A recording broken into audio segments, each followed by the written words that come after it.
Some conservative Republicans are not yet convinced that the one big, beautiful budget reconciliation bill is ready for the dance floor. They're pushing to ensure that the cuts that are being promised are real, and based on my conversations, I think they're making progress. President Trump is hands-on. He met this afternoon with House Freedom Caucus members on the matter. So how'd that discussion go? Well, here to tell us about it, Texas Congressman Michael Cloud. He's a member of the House Freedom Caucus, also a member of the House Appropriations Committee. He joins us by phone on his way back to the Capitol. Congressman Cloud, welcome back to Washington Watch. Well, thank you. Good to be with you. Okay, how'd the meeting go? Well, anytime you get to meet with the president, it's going to be a good meeting. You certainly appreciate his heart for the country, and that comes out in every single conversation, and his desire to get things done for the American people. So, it's good. He listens. He engages, as you mentioned, and, definitely making progress. So the big issues that, as I understand them in multiple conversations I've had, are when the cuts and reductions take place. Because there's a 10-year window that we're talking about, and I think what most conservatives are saying, look, we've got to realize these reductions so that we can get the deficit down, but that's got to happen sooner rather than later. Did that register with the president?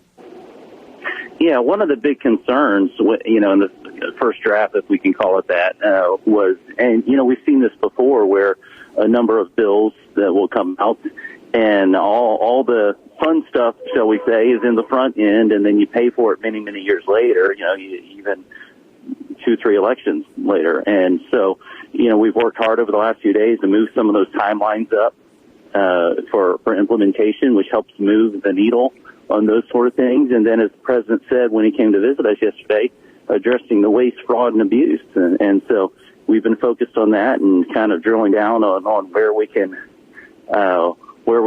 continue to work to get that weight off the backs of the American taxpayers. So, these things take time sometimes because the devil's in the details, and we just got to make sure we get it right, because this is just such a unique opportunity. The American people have been looking forward to this for quite some time, to have this opportunity to make real change for the American people. And so we just want to make sure we get it right. The timing, that's the issue, the House leadership wanting to get this through. Actually, it was hoping to get a vote tonight, but the Rules Committee is still meeting on the bill, so that's probably not going to happen unless it's very, very late in the evening. Do you think you're at a point where it's ready to be voted on? We're close. We have a framework, and we just got to nail down details. Of course, it'll again go to rules, and then we'll have rules. So there's some official text to be figured out, and got to make sure you get the language right. But definitely really close.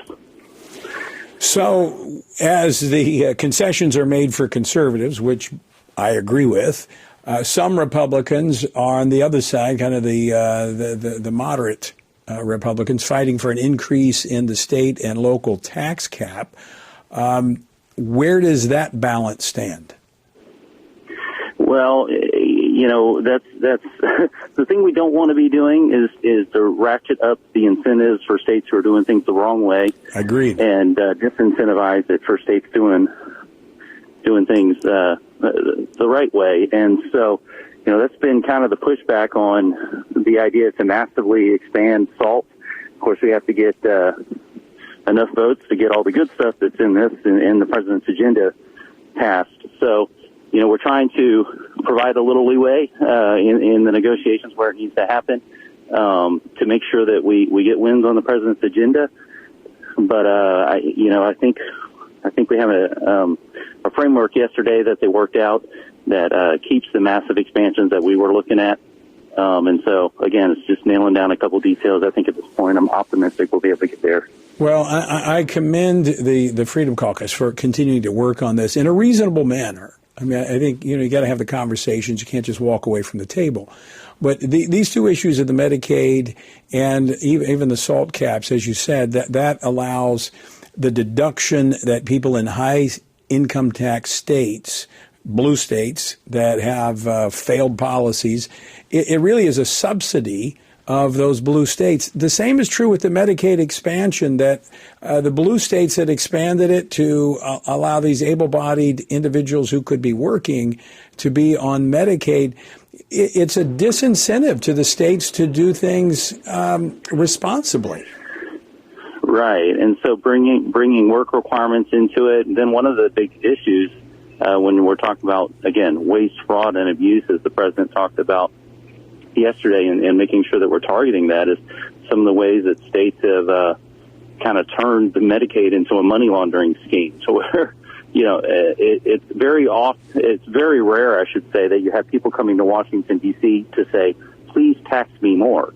This is one of those rare opportunities where you have entities coming to Washington, D.C. to say, please tax me more, because then they turn that fee into a reimbursement for the federal government. And it's a way to kind of launder taxpayer money into states in a way that's not what this was for. It's clearly not the intention of what it was stood up for.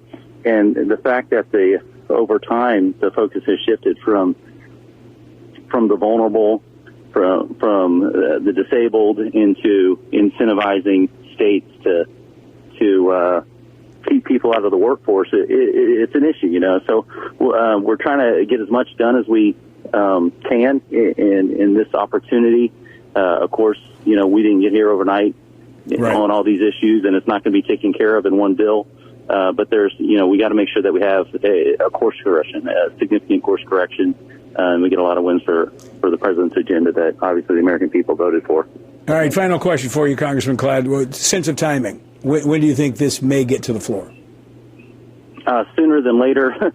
I like to think, maybe we can finish. This is a hot item, as you said, driving back from the White House.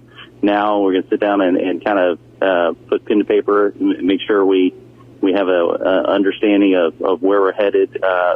Could happen. The next step could happen tonight, tomorrow morning, hopefully. But certainly sooner than later. We don't want this to drag out for weeks. We need to get it done. All right, Congressman Michael Cloud of Texas, thanks so much for joining us today. Always great to hear from you. Well, thank you.